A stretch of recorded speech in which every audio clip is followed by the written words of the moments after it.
Hello everyone. आज हम पढ़ेंगे मिसलेनियस प्रॉब्लम्स ऑफ चैप्टर 4 यानी कि क्वाड्रेटिक इक्वेशंस। ठीक है, इसके पहले वाली वीडियो में हमने पढ़े थे miscellaneous problems chapter 3 linear equation in two variables के। ठीक है, और ये क्वेश्चंस बहुत इंपॉर्टेंट हैं, पेपर में भी काफ़ी आते हैं। तो फर्स्ट क्वेश्चन है हमारा, a person on tour has ₹360 for his expenses. If he extend his tour for 4 days he has to cut down his daily expenses by ₹3। Find the original duration of the tour. ठीक है, तो एक person जो है वो tour के लिए जाता है और उसको डेली एक्सपेंसेस के लिए 360 रुपीज़ दिए जाते हैं। ठीक है, तो अब हम यहाँ पे सपोजिशन करते हैं कि ओरिजिनल ड्यूरेशन हम ले लेते हैं ऑफ द टूर, वो एक्स डेज हो गया हमारा, कि हमने अपना जो टूर है वो एक्स डेज के लिए बनाया है। और total money for his expenses उसको कितनी दी गई है, ₹360। ठीक है, उसके बाद डेली एक्सपेंसेस उसके कितने होंगे, 360 अपॉन एक्स। ठीक है, अगर वो 10 डेज के लिए जा रहा है सपोज करो, तो एक दिन में कितने पैसे खर्च करेगा वो, 36 रुपीज़, 360 अपॉन 10। उसके बाद सेकंड कंडीशन दे रखी है कि नंबर ऑफ डेज जो है वो उसने एक्सटेंड कर दिए हैं, x+4 हो गए हैं हमारे यहाँ पे। तो यहाँ पे हम x+4 डेज लिख देते हैं, x+4 डेज। ठीक है, लेकिन टोटल मनी उसके पास अभी भी 360 रुपीज़ है। तो अब उसकी डेली एक्सपेंसेस कितने हो जाएंगे, 360 अपॉन x+4, यानी कि अब वो इतने पैसे खर्च करेगा रोज। अकॉर्डिंग टू क्वेश्चन, जब उसका टूर एक्सटेंड हो जाता है तो उसके डेली एक्सपेंसेस हैं 360 अपॉन x+4, जो कि पहले वाले एक्सपेंसेस से, जो पहले हम कर रहे थे 360 अपॉन एक्स, उससे 3 रुपये या ₹3 जो है वो लेस हैं। तो जो फर्स्ट एक्सपेंसेस था हमारा डेली एक्सपेंसेस, उसमें से हमने 3 को माइनस कर दिया। तो 360 अपॉन x+4 हमारा क्या है, डेली एक्सपेंसेस। 360 अपॉन एक्स भी हमारा क्या है, डेली एक्सपेंसेस। और 3 भी हमारा क्या है, डेली एक्सपेंसेस जो उसने कट करा है। पहले अगर सपोज करो वो 10 रुपीज़ पर डे खर्च कर रहा है, तो अब वो 7 रुपीज़ पर डे खर्च करेगा। ठीक है, अब इसको सिंप्लीफाई कर लेते हैं। ये हमारा आ जाएगा 360 अपॉन x+4, एलसीएम ले लेते हैं इधर, x हमारा एलसीएम आ जाएगा, ये 360 माइनस 3x आ जाएगा।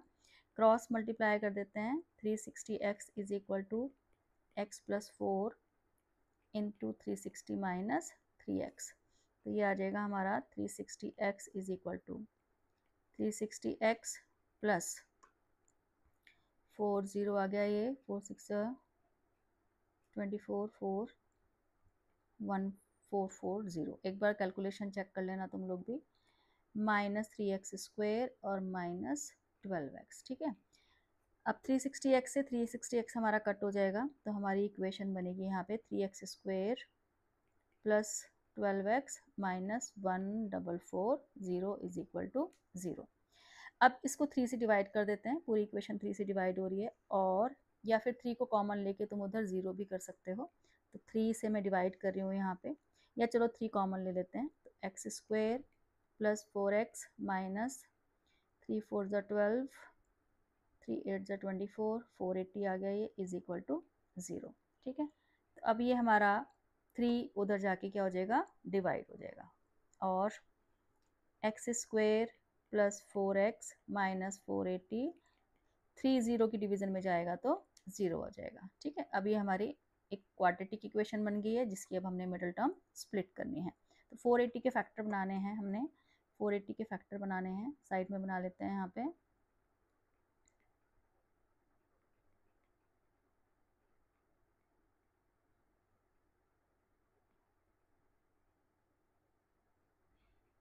तो ये फैक्टर हमारे बन गए, हमें माइनस करके 4 लाना है। ठीक है, तो क्या फैक्टर बनेंगे हमारे यहाँ पे,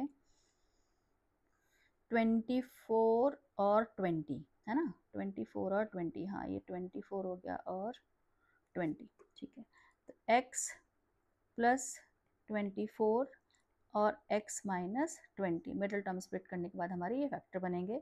तो देयरफॉर यहाँ से हमारा एक x की वैल्यू आएगी -24 और एक x की वैल्यू आएगी हमारी यहाँ पे 20। तो -24 को तो हम क्या करेंगे, रिजेक्ट करेंगे, क्योंकि माइनस में नंबर ऑफ डेज नहीं होते हैं। तो ठीक है, तो इसलिए हमारा x इज इक्वल टू कितना हो गया, 20 डेज। तो देयरफॉर जो उसने टूर अपना प्लान किया था वो 20 डेज के लिए किया था। देयरफॉर ड्यूरेशन ऑफ टूर हमारा कितना हो गया, 20 डेज। तो उसने अपना 20 डेज के लिए टूर डिसाइड किया था। ठीक है, तो हम जितने भी क्वेश्चन करेंगे ऑलमोस्ट सब में ऐसे ही इक्वेशन बनेगी। तो अब देखो नेक्स्ट क्वेश्चन देखते हैं क्या इक्वेशन बनती है हमारे नेक्स्ट क्वेश्चन में। नेक्स्ट क्वेश्चन है हमारा, a piece of cloth cost ₹200 if the piece was 5 meters longer and each meter of cloth cost ₹2 less.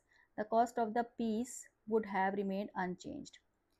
How long is how long is the piece and what is the original rate per meter? तो इन questions को आप one variable से भी कर सकते हो और two variable से भी कर सकते हो। तो इसका सॉल्यूशन देखो,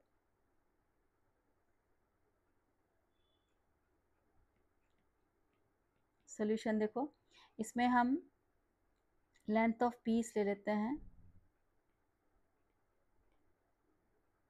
लेंथ ऑफ पीस ले लेते हैं हम x मीटर्स, ठीक है। और टोटल मनी हमारे पास कितनी है, टोटल मनी है हमारे पास वो है ₹200, ठीक है। तो देयरफॉर कॉस्ट पर मीटर जो है वो कितनी आ जाएगी हमारी, कॉस्ट पर मीटर वो आ जाएगी 200/x, ठीक है। हमने कितने मीटर कपड़ा खरीदा है, ठीक है, सपोज करो 5 मीटर कपड़ा खरीदा है हमने और 200 का हमने टोटल कपड़ा खरीदा है अपना जो क्लोथ है, तो कॉस्ट पर मीटर कितनी हो जाएगी हमारी 200/5, यानी कि 40 रुपीज़ पर मीटर का हमारा क्लोथ की कॉस्ट हो जाएगी पर मीटर की। तो ऐसे ही यहाँ पे मैंने लेंथ ऑफ पीस x ले लिया है, टोटल मनी हमारी 200 है जितने का हमने कपड़ा खरीदा है, और कॉस्ट पर मीटर हमारी कितनी आ जाएगी 200/x, ठीक है। अब उसके बाद ये तो है फर्स्ट केस। सेकेंड केस में क्या है, अब सेकेंड केस में अब इन्होंने क्या दे रखा है कि अगर वो if the piece was 5 metre longer, ठीक है, यानी कि लेंथ ऑफ पीस जो है वो x की जगह अब x+5 हो गई है, तो piece now length of piece वो हो गई हमारी x+5 मीटर्स, ठीक है। तो देयरफॉर कॉस्ट पर मीटर अब कितनी हो जाएगी हमारी 200/x+5, क्योंकि मनी हमारे पास 200 ही है, क्योंकि उसने बोला है कि अगर हम 5 मीटर्स लॉन्गर कर देते हैं अपना क्लोथ, तो क्लोथ की जो कॉस्ट है वो ₹2 लेस हो जाएगी। पहले अगर पहले सपोज करो हमने 40 रुपीज़ पर मीटर के हिसाब से कपड़ा खरीदा है, तो अब वो 38 रुपीज़ हो जाएगा, ठीक है। देयरफॉर अकॉर्डिंग टू क्वेश्चन, यानी कि जो हमारी ये सेकेंड केस की कॉस्ट पर मीटर है 200/x+5, वो फर्स्ट केस की कॉस्ट से 2 रुपीज़ कम है, ठीक है। ये हमने फर्स्ट केस में कॉस्ट निकाली हुई है 200/x, और ये 200/x+5 सेकेंड केस में निकाली हुई है जब हमने लेंथ ऑफ क्लोथ को 5 मीटर से इंक्रीज कर दिया है, ठीक है। तो ये इक्वेशन बन गई हमारी, बिल्कुल फर्स्ट क्वेश्चन के जैसी इक्वेशन बन गई है। इसको अब सिंप्लीफाई कर लेते हैं हम, एलसीएम ले लेते हैं यहाँ पे, 200 - 2x क्रॉस मल्टीप्लाई कर देते हैं, 200x is equal to 200x plus 1000 minus 2x square minus 10x। Check कर लेते हैं एक बार, 200x आ गई, 200x 200 को 5 से मल्टीप्लाई करेंगे 1000 आ जाएगा, माइनस 2x स्क्वायर और माइनस 10x। तो 200x से 200x कैंसिल हो जाएगा, तो देयरफॉर हमारी इक्वेशन बनेगी 2x square plus 10x minus 1000 is equal to 0, ठीक है। तो अब हम इसको मिडल टर्म स्प्लिट कर लेते हैं, पहले 2 से डिवाइड कर देते हैं, या फिर हम यहाँ पे 2 कॉमन ले लेते हैं जैसे पिछले क्वेश्चन में भी हमने किया था, x square plus 5x minus 500, ठीक है। तो 2 हमारा उधर जाके 0 की डिवीज़न में जाएगा तो 0 बन जाएगा, तो ये हमारी बन गई है क्वाड्रेटिक इक्वेशन। तो अब इसकी हम मिडिल टर्म स्प्लिट करेंगे, तो इसके फैक्टर हमारे क्या बनेंगे 25 और 20, क्योंकि 5 लाना माइनस करके, x square plus 25x minus 20x minus 500 is equal to 0। तो यहाँ से x कॉमन लेंगे, x प्लस 25 आ जाएगा, माइनस यहाँ से हम कॉमन लेंगे 20, तो x माइनस प्लस 25 आ जाएगा। एक बार चेक कर लेना कैलकुलेशन, x प्लस 25 और x माइनस 20। तो देयरफॉर जब हम x प्लस 25 को 0 के साथ इक्वेट करेंगे तो x की वैल्यू आएगी -25, और x माइनस 20 को जब हम 0 के साथ इक्वेट करेंगे तो x इज इक्वल टू 20 आ जाएगा। अब -25 को हम यहाँ पे रिजेक्ट करेंगे, क्योंकि लेंथ ऑफ क्लोथ जो है वो हमारी नेगेटिव नहीं होती कि हमने -2 मीटर कपड़ा खरीदा या -5 मीटर कपड़ा खरीदा। तो देयरफॉर लेंथ ऑफ क्लोथ आ गई हमारी, लेंथ ऑफ क्लोथ आ गई 20 मीटर्स। ठीक है, तो इन्होंने लेंथ ऑफ क्लोथ पूछी है and what is the original rate पर मीटर पूछा है, यानी कि हमें रेट भी निकालना है। तो therefore cost per metre is equal to 200/20, यानी कि 10 रुपीज़। तो ये हमारी कॉस्ट पर मीटर आ गई है। कितने मीटर कपड़ा हमने खरीदा है? 20 मीटर्स, और हमारा कॉस्ट पर मीटर क्या है? ₹10। ठीक है, तो देखो इसकी इक्वेशन भी फर्स्ट क्वेश्चन की जैसी बनी है, मिडल टर्म स्प्लिट करी हमने और हमारा आंसर आ गया। ठीक है, अब देखो अगला क्वेश्चन। अगला question, if the list price of a toy is reduced by ₹2, a person can buy 2 toys more for ₹360. Find the original price of the toy. ठीक है, इसमें भी हम नंबर ऑफ टॉयज x ले लेते हैं। कितने टॉयज उसने खरीदे हैं? नंबर ऑफ टॉयज वो हमने x ले लिए, और टोटल मनी हमारे पास कितनी है? टोटल मनी है हमारे पास ₹360। तो देयरफॉर कॉस्ट ऑफ 1 टॉय हमारी कितनी आ गई? 360/x। अगर हम x टॉयज खरीदते हैं और टोटल मनी हमारे पास ₹360 है, तो हम कितने नंबर ऑफ टॉयज खरीदेंगे? ठीक है, ये फर्स्ट केस हो गया। सेकेंड केस में नाउ नंबर ऑफ टॉयज जो हैं अब हमारे कितने हो गए हैं? पहले हमने टॉयज x खरीदे, अब इन्होंने बोला है कि अगर उसकी कॉस्ट कम हो जाती है तो हम 2 टॉय और एक्स्ट्रा खरीद सकते हैं। तो यानी कि अब हमारे नंबर ऑफ टॉयज हो गए x+2। तो देयरफॉर कॉस्ट ऑफ 1 टॉय हमारी आ गई अब 360/x+2। ठीक है, तो नंबर ऑफ टॉयज पहले केस में x हमने खरीदे, टोटल मनी हमारे पास 360 रुपीज़ है, तो कॉस्ट ऑफ 1 टॉय कितनी आ गई हमारी? 360/x। सेकेंड केस में नंबर ऑफ टॉयज जो है वो 2 एक्स्ट्रा हो गए हैं, यानी कि x+2 हो गए हैं। तो अब कॉस्ट ऑफ 1 टॉय कितनी होगी? 360/x+2।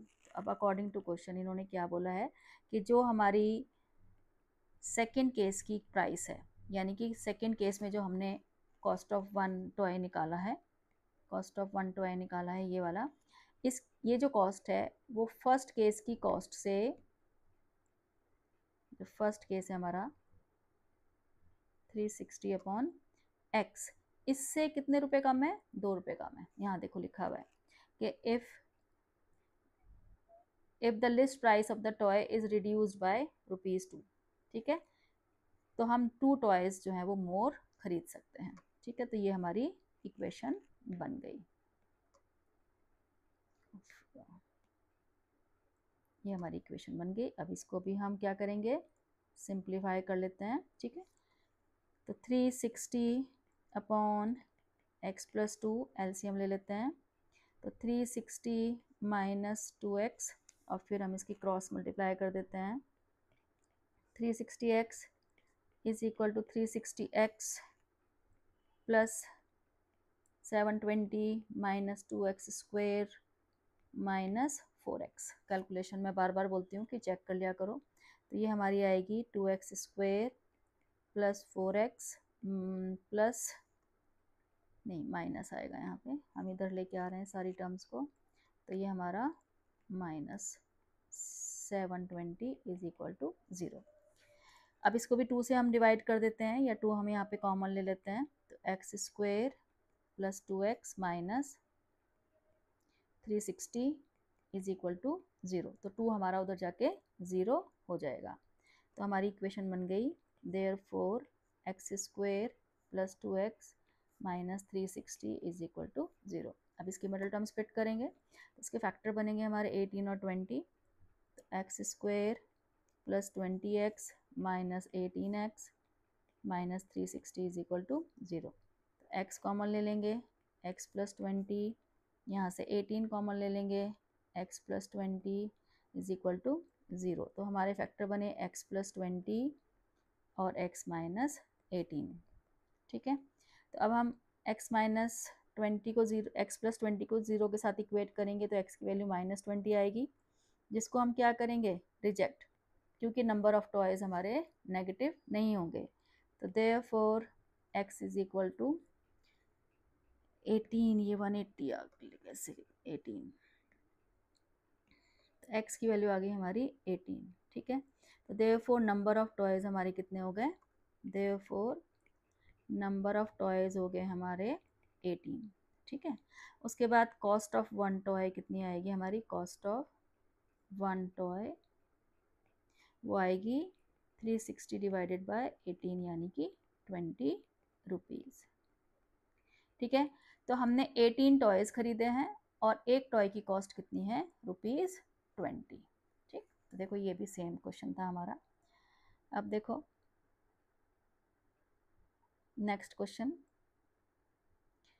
नेक्स्ट क्वेश्चन में इन्होंने बोला है कि ₹9,000 were divided equally among certain number of persons, had there been 20 more persons each would have got ₹160 less, find the original number of persons, ठीक है। तो अब इसका सॉल्यूशन देखो, इसका सॉल्यूशन है हमारा, तो हम यहाँ पे नंबर ऑफ पर्सन्स ले लेते हैं।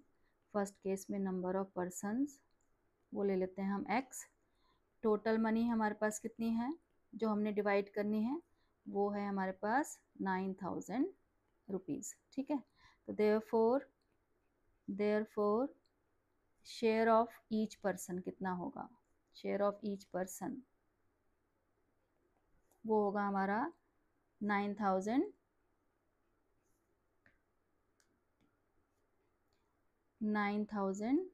अपॉन x, ठीक है।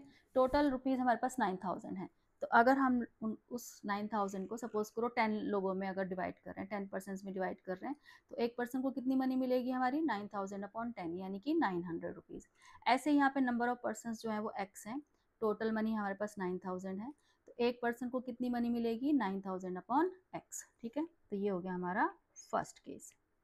अब सेकेंड केस में देखो क्या बोला है, अब हमारे नंबर ऑफ पर्सन्स जो हैं वो क्या हो गए हैं, चेंज हो गए हैं, यानी कि कितने हो गए हैं, had there been 20 more persons यानी कि 20 लोग और आ गए हैं, ठीक है।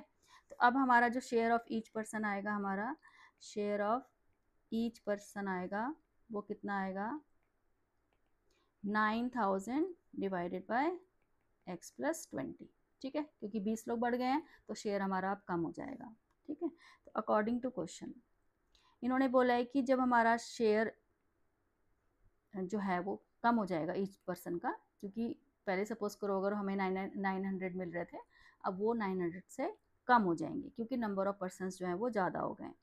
तो अब हमारा शेयर जो है वो कितना होगा 9,000 अपॉन x प्लस 20, जो कि पहले वाले शेयर से कितना कम होगा, ₹160 लेस होएगा। ये देखो यहाँ पे लिखा है कि अगर 20 लोग ज़्यादा आ जाते हैं तो हमारा शेयर जो है वो ₹160 लेस हो जाता है। तो ये हमारी इक्वेशन बन गई है। अब इसको सिंप्लीफाई करेंगे बिल्कुल जैसे पहले क्वेश्चंस में हमने करी है।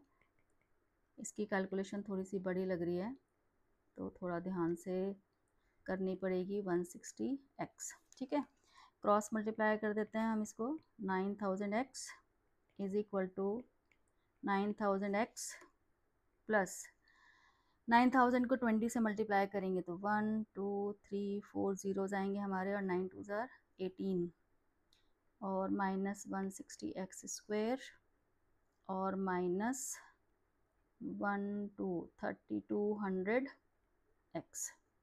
तो ये थोड़ा सा तुम लोग कैलकुलेशन चेक कर लेना भाई, ये कट जाएगा 9,000 से 9,000, तो इक्वेशन आएगी हमारी 160x square plus 3200x minus 18 के आगे हैं हमारे 4 ज़ीरोज़, ठीक है। अब हम इसको पहले 10 से डिवाइड कर लेते हैं, 10 कॉमन ले लेते हैं पहले, तो ये 16x square plus 320x minus, अब 3 ज़ीरोज़ रह जाएंगे यहाँ पे, इज इक्वल टू 0, तो 10 उधर जाके डिवाइड कर देगा इसको, मतलब 10 जो है वो 0 की डिवीज़न में जाएगा तो 0 हो जाएगा। अब 16 से देखते हैं कि डिवाइड होता है कि नहीं होता है। 8 से डिवाइड हो रहा है ये, पहले हम इसको 8 से डिवाइड कर लेते हैं, अब 8 भी कॉमन ले लेते हैं। 2x² प्लस 8 4 जा 32x माइनस 18 को जब हम 8 से डिवाइड करेंगे 8 2 जा 16, फिर बचेगा यहाँ पे 20, 8 2 जा 16, फिर यहाँ पे 5 और ये आ जाएगा। एक बार डिवाइड कर लेते हैं दोबारा 1800 को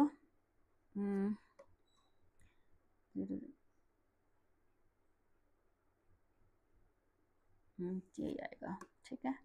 और अभी हमने 8 से किया इसको, अभी 2 से भी डिवाइड हो रहा है, ये 2 भी यहाँ पे कॉमन ले लेते हैं, तो ये x² प्लस 20x माइनस 2 1 जा 2 2 1 जा 2 2 2 जा 4, ये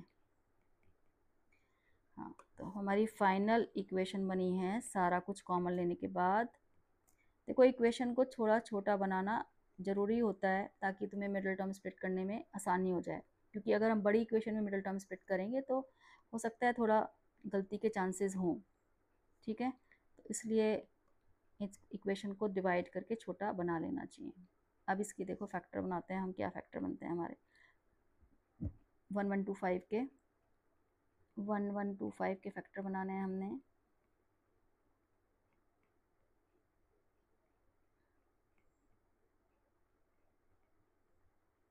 ये फैक्टर बने हैं, हमें माइनस करके 20 लाना है, तो क्या फैक्टर बनेंगे हमारे 25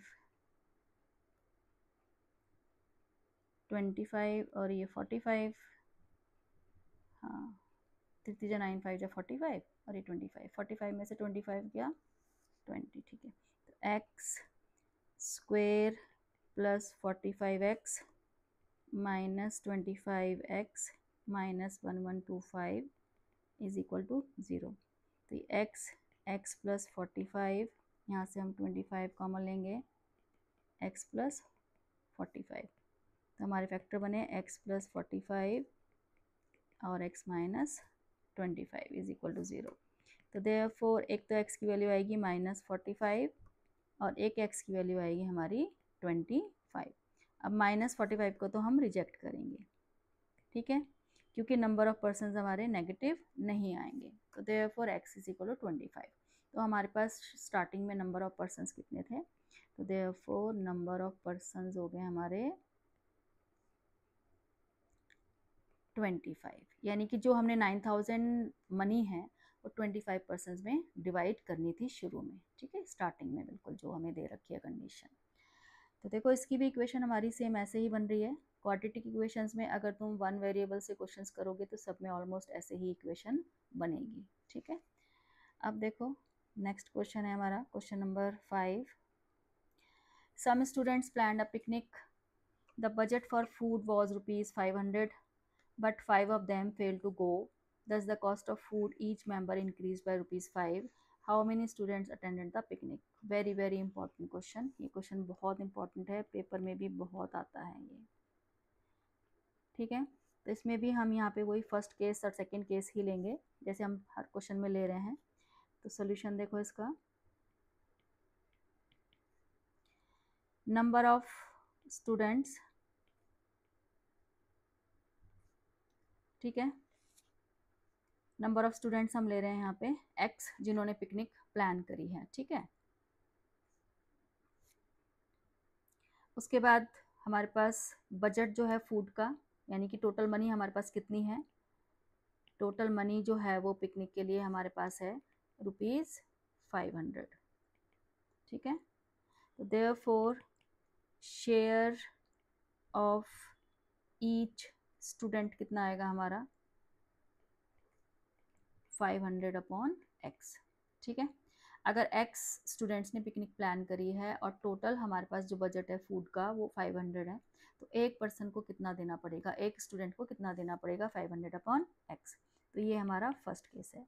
उसके बाद सेकेंड केस में हमारे नंबर ऑफ स्टूडेंट्स कितने हो गए हैं, नंबर ऑफ स्टूडेंट्स वो हो गए हैं अब x minus 5, but 5 of them fail to go, यानी कि 5 स्टूडेंट्स ने मना कर दिया अब जाने के लिए किसी वजह से। तो अब हमारा शेयर क्या आएगा, शेयर ऑफ ईच स्टूडेंट आएगा हमारा 500/x माइनस 5।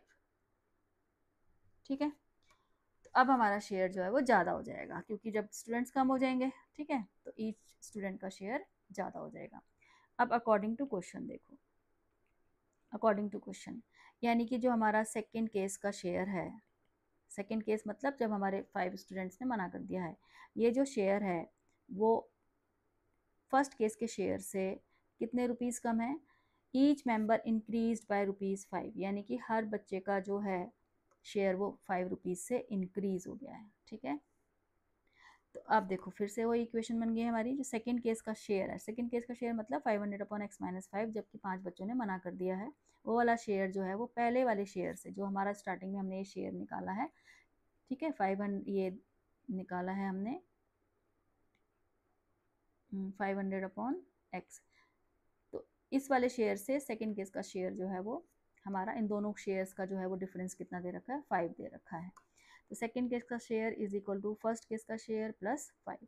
अब इसको हम फिर से एलसीएम लेते हैं यहाँ पे, और उसके बाद बिल्कुल वही क्रॉस मल्टीप्लाई करते हैं। 500x is equal to 500x minus 2500 minus नहीं प्लस 5x स्क्वेयर और माइनस 25x। ठीक है, तो 500x से 500x कट जाएगा हमारा, तो इक्वेशन बनेगी हमारी 5x square minus 25x minus 2500 is equal to 0। अब इसको 5 से डिवाइड कर देते हैं, और x square minus 5x minus 500 is equal to 0। ठीक है, तो अब हम इसके मिडल टर्म स्प्लिट कर लेते हैं, तो इसके फैक्टर बनेंगे 25 और 20। X square minus 25x plus 20x minus 500 is equal to 0। तो x हम यहाँ से कॉमन ले लेते हैं, ये 25 आ जाएगा, प्लस यहाँ से 20 कॉमन ले लेते हैं, x minus 25 is equal to 0। तो ये आ गया हमारा x माइनस 25 और x plus 20 is equal to 0। तो देयरफॉर यहाँ से एक x की वैल्यू आएगी 25 और एक x की वैल्यू आएगी माइनस 20, जिसको हम क्या करेंगे? रिजेक्ट करेंगे, क्योंकि नंबर ऑफ स्टूडेंट्स हमारे नेगेटिव नहीं होंगे। तो देयरफॉर हमारे जिन स्टूडेंट्स ने पिकनिक प्लान करी थी ठीक है, तो नंबर ऑफ स्टूडेंट्स हमारे कितने आ गए? नंबर ऑफ स्टूडेंट्स वो आ गए हमारे 25। ठीक है, ये 25 वो स्टूडेंट्स हैं जिन्होंने पिकनिक प्लान करी थी, लेकिन कितने बच्चों ने पिकनिक अटेंड करी है? ठीक है, तो हमसे यहाँ पे पूछा गया है how many students attended the picnic. ठीक है, तो number of students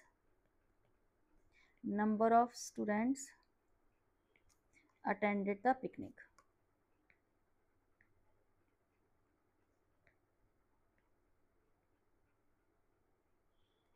attended the picnic वो हमारा आ गया 25 माइनस 5, क्योंकि 5 स्टूडेंट ने मना कर दिया था 20, तो इसलिए हमारा आंसर क्या होगा यहाँ पे? 20। तो 20 स्टूडेंट्स ने पिकनिक अटेंड करी है, और प्लान कितने स्टूडेंट्स ने करी है? 25 ने करी है। ठीक है, तो ये हो गया हमारा क्वेश्चन नंबर 5। अब देखो क्वेश्चन नंबर 6। क्वेश्चन नंबर 6 में क्या बोला है? In a class test the sum of Shefali's marks in maths and English is 30. Had she got 2 marks more in maths and 3 marks less in English, the product of her marks would have been 210. Find her marks in 2 subjects. ठीक है, तो यहाँ पे मैंने total marks लिए हैं maths और English में, इन्होंने कितने दिए हैं? 30 दिए हैं। ये देखो यहाँ पे इन्होंने टोटल मार्क्स दे रखे हैं यहाँ पे 30।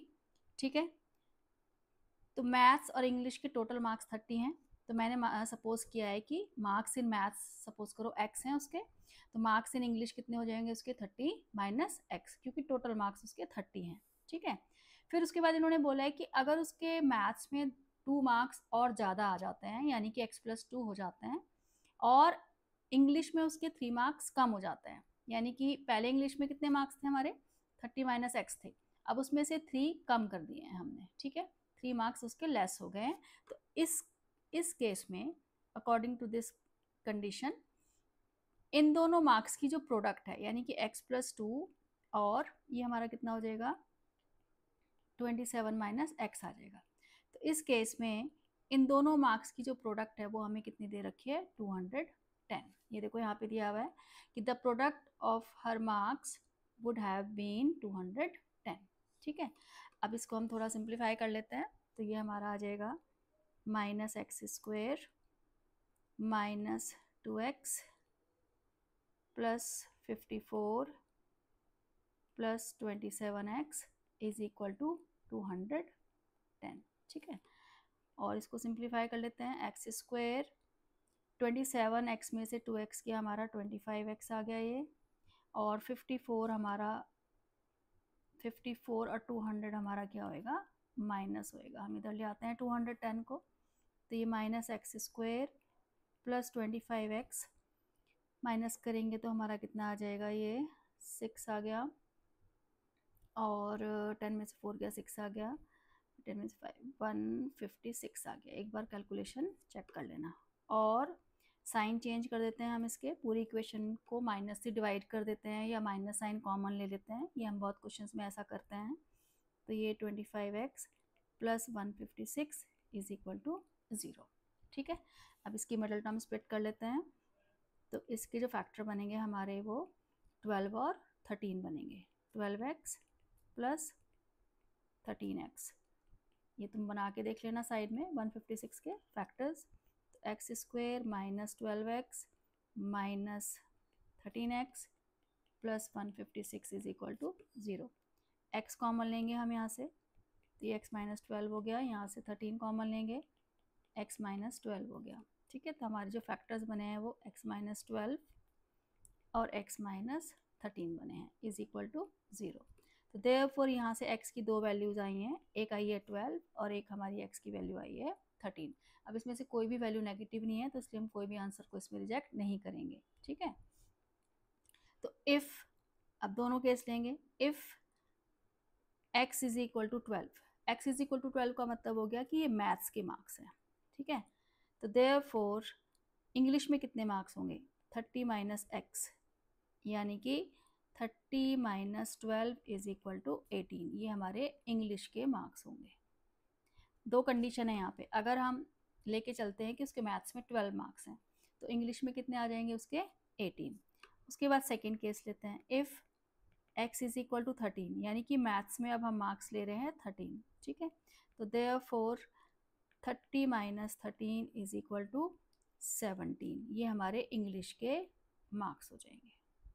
यानी कि यहाँ पे दो आंसर हैं हमारे, 12 18 और 13 17। ठीक है, अगर मैथ्स में 12 मार्क्स हैं तो इंग्लिश में 18 है, और अगर मैथ्स में 13 है तो इंग्लिश में 17 मार्क्स हैं। ठीक है, तो ये हमारे दो आंसर यहाँ पे आएंगे। तो यहाँ पे नेगेटिव आंसर नहीं था, इसलिए हमने इसको किसी को रिजेक्ट भी नहीं किया। ठीक है, अब देखो क्वेश्चन नंबर 7। क्वेश्चन नंबर 7 में इन्होंने यहाँ पे दिया है 1/4 of herd of camels was seen in the forest. Twice the square root of the herd had gone to the mountains, and the remaining 15 camels were seen on the bank of the river. Find the total number of camels. ठीक है, तो यहाँ पे मैंने total number of camels ले लिए हैं x। ठीक, उसके बाद यहाँ पे number of camels seen in the forest, देखो ये बिल्कुल शुरू में लिखा है 1/4 ऑफ द हर्ड। ठीक है, यानी कि 1/4 ऑफ द हर्ड, जितने भी टोटल कैमल्स हैं उसका 1/4 जो है वो कहाँ है, फॉरेस्ट में है। तो 1/4 ऑफ x ये वाले कैमल हमारे हो गए फॉरेस्ट में। उसके बाद इन्होंने बोला है twice the square root of herd. ठीक है, twice the square root of herd वो कहाँ है, हमारे माउंटेन्स पे। तो ये हमारे माउंटेन्स पे हो गए 2 इंटू रूट एक्स। उसके बाद इन्होंने बोला है remaining 15 camels were seen on the bank of the river. तो यानी कि बैंक ऑफ द रिवर कितने कैमल्स हैं हमारे, 15 कैमल्स। तो टोटल कैमल्स हमारे कितने हो गए, x/4 हमारे कहाँ हैं, फॉरेस्ट में, ट्वाइस ऑफ रूट x कहाँ है, हमारे माउंटेन पे, और जो 15 कैमल्स हैं वो हमारे कहाँ हैं, बैंक ऑफ द रिवर पे। ठीक है, तो therefore according to question x/4 plus 2 root x plus 15 is equal to x, क्योंकि टोटल कैमल्स हमने यहाँ पे कितने लिए हैं x। तो इन तीनों को प्लस करके हम इज इक्वल टू यहाँ पे x रखेंगे। अब इसको हम थोड़ा सा सिंप्लीफाई कर लेते हैं, इक्वेशन सॉल्व करनी है हमने यहाँ पे। तो एलसीएम ले लेते हैं इसका, ये 4 एलसीएम आ गया हमारा, x plus 8 root x plus 60 is equal to x।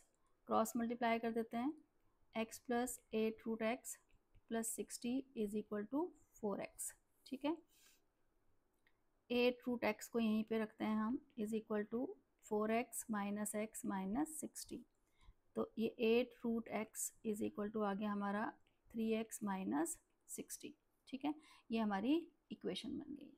तो अब इस इक्वेशन को सॉल्व करने के यहाँ दो मेथड हैं। एक मेथड तो ये है कि हम इसकी यहाँ पे स्क्वेयरिंग बोथ साइड कर दें, ठीक है, क्योंकि रूट हटाना है हमने यहाँ पे। तो इस रूट हटाने के लिए हमेशा हम क्या करते हैं, स्क्वेयरिंग बोथ साइड करते हैं। या फिर हम एक सपोजिशन कर सकते हैं यहाँ पे कि रूट एक्स को y ले लेते हैं। ठीक है, तो उससे कैलकुलेशन थोड़ी छोटी हो जाएगी, और अगर हम इसकी स्क्वेयरिंग बोथ साइड करेंगे आंसर तो उससे भी आएगा, लेकिन कैलकुलेशन थोड़ी सी बड़ी हो जाएगी। ठीक है, तो यहाँ पे मैं अब लेट कर लेती हूँ, let root x is equal to y. ठीक है, तो देयरफॉर रूट हटाने के लिए हमेशा स्क्वेयरिंग करी जाती है। तो जब हम इसकी स्क्वेयरिंग करेंगे, जो मैंने अभी लेट किया है root x is equal to y, तो ये x is equal to y square हो जाएगा। ठीक है, रूट हट जाएगा हमारा स्क्वेयर करने से, और इधर वाई का स्क्वेयर आ जाएगा। तो अब जो हमारी इक्वेशन है, ये ऊपर इक्वेशन जो है वो हमारी 1, इसमें हम रूट एक्स की जगह डाल देंगे देयरफॉर 8y, और x की जगह हम डाल देंगे यहाँ पे वाई स्क्वेयर माइनस 60। ठीक है, अभी हमारी बन गई है क्वाड्रेटिक इक्वेशन। इसको सॉल्व कर लेते हैं हम। इसको पहले थोड़ा जनरल फॉर्म में लिख लेते हैं, minus 8y minus 60 is equal to 0। ठीक है, तो अब फैक्टर बना लेते हैं हम। हमारे फैक्टर बनेंगे 3y square minus 18y plus 10y, क्योंकि 60 को 3 से मल्टीप्लाई करेंगे तो 180 आ जाएगा, और 180 के फैक्टर बनेंगे 18 और 10, और 18 और 10 का डिफरेंस कितना होता है, 8 माइनस 60 इज इक्वल टू 0। यहाँ से हम 3y कॉमन ले लेते हैं। ठीक है, यहाँ से हम 10 कॉमन ले लेते हैं, तो y minus 6 is equal to 0। तो हमारे फैक्टर बनेंगे y माइनस 6 और 3y plus 10 is equal to 0। तो देयरफॉर y की दो वैल्यूज आएंगी, एक 6 आएगी और एक y की वैल्यू आएगी यहाँ पे माइनस 10/3। तो देखो ये नेगेटिव भी है और फ्रैक्शन में भी है, तो नंबर ऑफ जो हमारे कैमल्स हैं वो फ्रैक्शन में तो आएंगे नहीं, तो इसलिए हम इसको क्या करेंगे, यहाँ पे रिजेक्ट करेंगे। तो देयरफॉर y हमारा क्या आ जाएगा, 6 आ जाएगा। लेकिन हमने क्या निकालना है, x। तो x हमारा किसके इक्वल है, वाई स्क्वेयर के इक्वल। ये देखो यहाँ ऊपर x इज इक्वल टू है हमारा y square. x is equal to y की वैल्यू हम लेंगे यहाँ पे 6, यानी कि 36। तो देयरफॉर नंबर ऑफ कैमल्स हमारे कितने आ गए हैं, therefore number of camels is equal to 36, यानी कि 36 कैमल्स का एक हर्ड घूम रहा था वहाँ पे। ठीक है, तो ये तो हो गया क्वेश्चन नंबर 7। अब देखो क्वेश्चन नंबर 8। यहाँ पे है हमारा Vikram wishes to fit 3 rods together in the shape of a right triangle. The hypotenuse is to be 2 cm longer than the base and the 4 cm longer than the altitude. What should be the length of the rods? ठीक है, तो विक्रम ने 3 rods हैं उसके पास, और उन तीनों rods को एक राइट ट्राइंगल की शेप में लगाया है, जैसे कि मैंने यहाँ पे फिगर बनाई हुई है। तो हमने क्या सपोज किया है, लेट हाइपोटेनियस जो है वो मैंने x ले लिया है, हाइपोटेनियस को मैंने यहाँ पे x ले लिया है। उसके बाद इन्होंने बोला है कि जो हाइपोटेनियस है, ये देखो, the hypotenuse is 2 centimetre longer than the base. ठीक है, तो यानी कि जो x है हमारा 2 प्लस बेस के इक्वल दे रखा है। ठीक है, hypotenuse 2 centimetre longer than the base. तो यहाँ से बेस की वैल्यू कितनी आ गई, x माइनस 2, 2 को उधर ले जाएंगे हम, तो बेस की वैल्यू आ गई हमारी x माइनस 2। तो मैंने यहाँ फिगर में बेस को लिख दिया है x माइनस 2। उसके बाद एक और कंडीशन दी है इन्होंने कि जो हाइपोटेनियस है वो 4 centimetre longer than the altitude. ठीक है, यानी कि जो x है हमारा हाइपोटेनियस वो 4 प्लस ऑल्टीट्यूड दिया हुआ है। तो यहाँ से ऑल्टीट्यूड की वैल्यू हमारी कितनी आ जाएगी, x माइनस 4। तो ये ए बी देखो मैंने यहाँ पे x माइनस 4 लिख दिया है फिगर में। अब उसके बाद ये राइट ट्राइंगल है, तो राइट ट्राइंगल में हम क्या लगाएंगे, Pythagoras theorem. Right Pythagoras theorem हमारी क्या होती है, बेस का स्क्वायर प्लस परपेंडिकुलर का square is equal to hypotenuse का स्क्वायर। तो बेस हमारा यहाँ पे कितना है x-2, परपेंडिकुलर कितना है हमारा यहाँ पे x-4 और हाइपोटेन्यूज कितना है हमारा x। तो ये हमने पाइथागोरस थ्योरम लगा दी। अब यहाँ आइडेंटिटी लगा देते हैं हम, a square plus b square minus 2ab, यहाँ भी लगा देते हैं a square plus b square minus 2ab is equal to x square, क्योंकि x-2 का होल स्क्वायर है तो यहाँ पे आइडेंटिटी लगेगी। तो अब एक एक्स स्क्वायर हमारा कैंसिल हो जाएगा, ये इधर कैंसिल हो जाएगा, तो ये आएगा हमारा एक्स स्क्वायर माइनस 12x और 16 में से 4 गया, 16 में से 4 गया, नहीं 16 प्लस 4 सॉरी 16 प्लस 4 हमारा 20 आ जाएगा ये। ठीक है, तो ये हमारी क्वाड्रेटिक इक्वेशन बन गई है। कैलकुलेशन चेक कर लेते हैं एक बार, a स्क्वायर आ गया हमारा, ये b स्क्वायर 2ab आ गया। ठीक है, बाकी तुम लोग भी चेक कर लेना। तो अब यहाँ पे हम मिडिल टर्म स्प्लिट कर लेते हैं, तो इसके फैक्टर हमारे बनेंगे x square minus 10x minus 2x plus 20 is equal to 0। तो x कॉमन ले लेते हैं हम यहाँ पे, x हमने ये कॉमन ले लिया और यहाँ से 2 कॉमन ले लेते हैं, तो x minus 10 is equal to 0। तो ये हमारी बन गई x माइनस 10 और x minus 2 is equal to 0। तो यहाँ से भी हमारी x की दो वैल्यूज आएंगी, एक x की वैल्यू आएगी हमारी 10 और एक x की वैल्यू आएगी हमारी 2। तो यहाँ पे हम x की वैल्यू 2 नहीं ले सकते हैं, इसको हम रिजेक्ट करेंगे, क्योंकि इफ़ x हमारा अगर 2 हो जाता है तो देखो बेस हमारा कितना है, यहाँ पे लिख लेते हैं, if x is equal to 2 then हमारा बेस क्या आएगा, बेस आएगा हमारा x माइनस 2 यानी कि 2 माइनस 2 0 आ जाएगा, है ना। तो बेस तो 0 अगर हो गया हमारा तो ट्राइंगल ही नहीं फॉर्म होएगा, तो इसलिए हम इस वैल्यू को क्या करेंगे, रिजेक्ट करेंगे। ठीक है, इस वैल्यू को हमने रिजेक्ट कर दिया है। तो देयरफॉर x हमारा क्या हो गया, 10 हो गया। ठीक, x हमारा 10 हो गया। अब हम उसके बाद हम निकाल लेते हैं, बेस हमारा कितना है x माइनस 2 यानी कि 10 माइनस 2 8 सेंटीमीटर आ गया हमारा। ठीक है, उसके बाद हम ऑल्टीट्यूड निकाल लेते हैं, ऑल्टीट्यूड हमारा है कितना x माइनस 4 यानी कि 10 माइनस 4, तो ये आ गया हमारा 6 सेंटीमीटर। तो देयरफॉर ट्राइंगल की जो साइड्स आई हैं हमारी 6, 8 और 10 सेंटीमीटर। ठीक है, ऑल्टीट्यूड 6 आया हमारा, बेस 8 आया और हाइपोटेनियस कितना आया हमारा 10 आया है। ठीक है, तो जो वैल्यू हम रिजेक्ट करते हैं तो उसको हमें रीज़न यहाँ पे लिखना चाहिए। ठीक है, तो ये था हमारा क्वेश्चन नंबर 8। अब देखो क्वेश्चन नंबर 9। क्वेश्चन नंबर 9 में a farmer wishes to grow a 100 metre square rectangular vegetable garden, since he has with the only 30 meters barbed wire, he fences 3 sides of the garden, letting compound wall of his house act as the fourth side fence.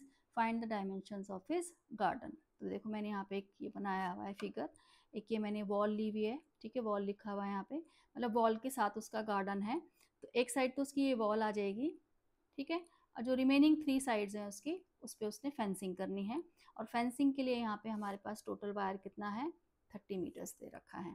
ठीक है, तो यहाँ पे length of the garden मैंने ले ली x, breath मैंने यहाँ पे ले ली y, और लेंथ ऑफ फेंसिंग जो हो जाएगी वो हमारी क्या होगी, क्योंकि वॉल पे तो हमने फेंसिंग करनी नहीं है, तो हम कहाँ फेंसिंग करेंगे, एक x पे फेंसिंग करेंगे लेंथ पे, और 2 साइड हमारी ब्रेथ आ जाएगी। तो यानी कि जो फेंसिंग की लेंथ होगी वो कितनी होगी, x plus y plus y, तो यानी कि x प्लस 2y। तो ये हमें कितना दे रखा है उसने 30। तो यानी कि जो फर्स्ट इक्वेशन बनी है हमारी, ये फेंसिंग की हेल्प से बनी है, x plus 2y is equal to 30। चलो अब यहाँ से हम ना x की वैल्यू भी निकाल लेते हैं, और x की वैल्यू आएगी हमारी 30 माइनस 2y। ठीक है, क्योंकि वैल्यू पुट करनी पड़ेगी इसलिए। तो एक इक्वेशन हमने बनाई है फेंसिंग की हेल्प से, दूसरी इक्वेशन बनाएंगे हम एरिया की हेल्प से, क्योंकि इन्होंने यहाँ पे एरिया भी दे रखा है गार्डन का 100 मीटर स्क्वायर। तो देयरफॉर एरिया ऑफ रेक्टेंगल हमारा क्या होता है, क्योंकि हमारा जो गार्डन है वो रेक्टेंगुलर शेप में है, तो रेक्टेंगल का एरिया होता है हमारा लेंथ इंटू ब्रेथ। तो एरिया हमें कितना दिया है यहाँ पे 100, लेंथ कितनी है हमारी x, ब्रेथ कितनी है y। ठीक है, और यहाँ पे अब हम x की जगह क्या डाल देंगे, 30 माइनस 2y इंटू वाई। ठीक है, अब इसकी हमारी इक्वेशन बन जाएगी, सिंप्लीफाई कर लेते हैं इसको। तो ये आएगा हमारा 100 is equal to 30y minus 2y square, और 100 इज इक्वल टू 2 कॉमन ले लेते हैं यहाँ से, 15y माइनस वाई स्क्वेयर।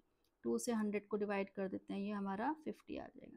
तो देयरफॉर हमारी जो जनरल इक्वेशन आएगी y square minus 15y plus 50, ये हमारी इक्वेशन बन गई। ठीक है, अब इसकी मिडल टर्म स्प्लिट कर लेंगे। तो देयरफॉर इसके फैक्टर बनेंगे 10 और 5, 10 5 जा 15 और 10 प्लस 5, सॉरी 10 5 जा 50 और 10 प्लस 5 15। तो इसके फैक्टर बन गए हमारे 10 और 5। तो यहाँ से y कॉमन ले लेंगे, y माइनस 10, और यहाँ से हम 5 कॉमन लेंगे, y माइनस 10। तो देयरफॉर y माइनस 10 और y minus 5 is equal to 0। तो यहाँ से भी हमारी y की दो वैल्यूज आएंगी। Therefore y is equal to आ गया हमारा 10 और एक y की वैल्यू आ गई हमारी यहाँ से 5। ठीक है, तो इसमें दोनों ही आंसर हम ले सकते हैं।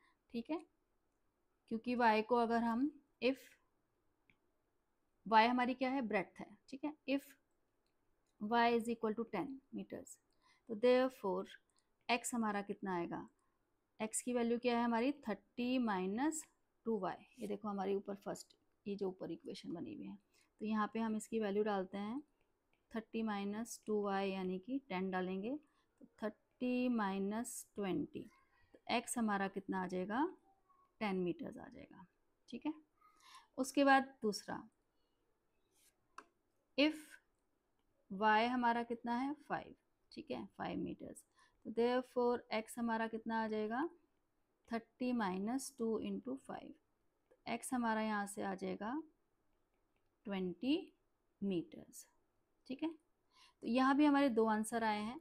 ठीक है, एक y हमारा 10 है, तो x भी हमारा कितना आ गया 10 है, और अगर हमारा y 5 है तो x हमारा कितना आ गया 20। यानी कि जो हमारा गार्डन बना है उसके दो आंसर्स आए हैं। एक आंसर आया है हमारा लेंथ भी 10 और ब्रेड्थ भी 10, और इधर हमारी लेंथ कितनी है 20 और ब्रेड्थ कितनी है यहाँ पे 5। ठीक है, तो ये हमारे आंसर्स आ गए हैं। ठीक, उसके बाद नेक्स्ट क्वेश्चन देखो हमारा, sum of squares, sum of areas of two squares is 640 meter square and the difference of their perimeter is 64, find the sides of the two squares। तो यहाँ मैंने दो स्क्वेयर्स बनाए हैं, एक स्क्वेयर ए है और एक स्क्वेयर बी है। स्क्वेयर ए की साइड मैंने ले लिया है यहाँ पे x मीटर, स्क्वेयर बी की साइड ले लिया मैंने यहाँ पे y मीटर। ठीक है, और एरिया ऑफ स्क्वेयर का फॉर्मूला क्या होता है, साइड स्क्वेयर, सभी को पता होगा, और पेरीमीटर ऑफ स्क्वेयर का फॉर्मूला होता है 4 इंटू साइड। तो यानी कि फर्स्ट केस में इन्होंने दिया है हमें सॉल्यूशन में कि दोनों के एरिया का सम, तो फर्स्ट स्क्वायर का एरिया कितना होएगा हमारा एक्स स्क्वायर, और सेकंड स्क्वायर का एरिया कितना होएगा वाई स्क्वायर। दोनों का एरिया का सम कितना दे रखा है हमें 640। ये बन गई हमारी इक्वेशन 1। ठीक है, दूसरी कंडीशन हमें दे रखी है डिफरेंस ऑफ दियर पेरीमीटर्स, यानी कि पेरीमीटर होगा 4x और दूसरे स्क्वायर का होगा 4y, इनका डिफरेंस हमें कितना दे रखा है 64 मीटर्स। ठीक है, ये बन गई हमारी सेकेंड इक्वेशन। सेकेंड इक्वेशन को हम थोड़ा सा और सिंप्लीफाई कर लेते हैं, 4 कॉमन ले लेते हैं यहाँ से, और 4 से 64 को डिवाइड कर देंगे तो x माइनस वाई की वैल्यू आ जाएगी यहाँ पे 16। ठीक है, और x की वैल्यू आ जाएगी 16 प्लस वाई। ठीक, तो एक हमें यहाँ पे एरिया का रिलेशन दिया हुआ था कि दोनों स्क्वायर का एरिया का सम कितना है 64। ठीक है, तो पहले स्क्वायर का एरिया होगा एक्स स्क्वायर, दूसरे का हो गया वाई स्क्वायर, इन दोनों का सम 640 आ गया। फिर इनके पेरीमीटर्स का डिफरेंस दे रखा था, तो पेरीमीटर क्या होता है हमारा 4 इंटू साइड। ठीक है, तो 4x minus 4y is equal to 64। अब x की वैल्यू इक्वेशन 1 में डाल देते हैं। देयरफॉर फ्रॉम इक्वेशन 1 x की वैल्यू डाल देते हैं 16 प्लस y का whole square plus y square is equal to 640।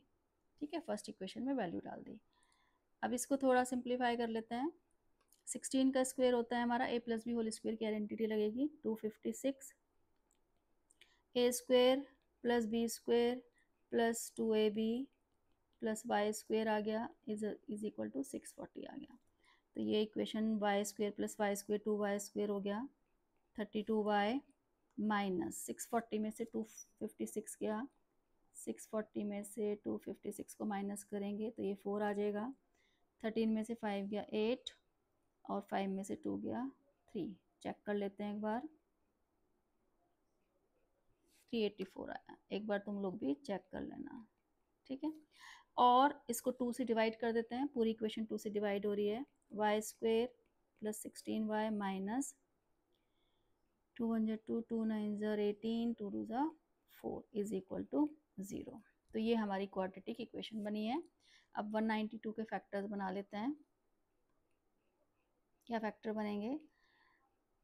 2 9 18 2 6 12 2 4 8 2 8 16 2 2 4 24 24 और 8 फैक्टर बन गए हैं इसके, क्योंकि 24 में से 8 जाएगा तो 16 आ जाएगा। 24 और 8 फैक्टर बन गए। Y square plus 24 minus 8y minus 192 is equal to 0। तो y कॉमन लेंगे यहाँ से तो y प्लस 24 आ जाएगा, यहाँ से 8 कॉमन लेंगे तो y प्लस 24 आ जाएगा। बाहर हमारा माइनस है तो साइन हमारा क्या होएगा? चेंज होएगा। तो y की यहाँ से दो वैल्यूज आएंगी, एक y की वैल्यू आएगी हमारी यहाँ से -24 और एक y की वैल्यू आएगी हमारी यहाँ से 8। अब माइनस वाली वैल्यू को हम रिजेक्ट करेंगे क्योंकि स्क्वायर की साइड जो है वो नेगेटिव नहीं होगी। तो देयरफॉर y हमारा 8 है तो x कितना आएगा हमारा? 16 प्लस y, यानी कि x की वैल्यू आ जाएगी 16 प्लस 8 24, ठीक है। तो therefore side of square a आ गई हमारी, साइड ऑफ स्क्वायर a आ गई हमारी 24 मीटर्स और साइड ऑफ स्क्वायर b आ गई हमारी 8 मीटर्स, ठीक है। तो एक बार कैलकुलेशन तुम लोग भी चेक कर लेना, ठीक है। तो ये हमारे क्वेश्चन हो गए हैं क्वाड्रेटिक इक्वेशंस के। कुछ एक्स्ट्रा क्वेश्चंस थे, इंपॉर्टेंट क्वेश्चंस थे जो कि पेपर में बहुत आते हैं, ठीक है। अब हम मिलते हैं नेक्स्ट वीडियो में।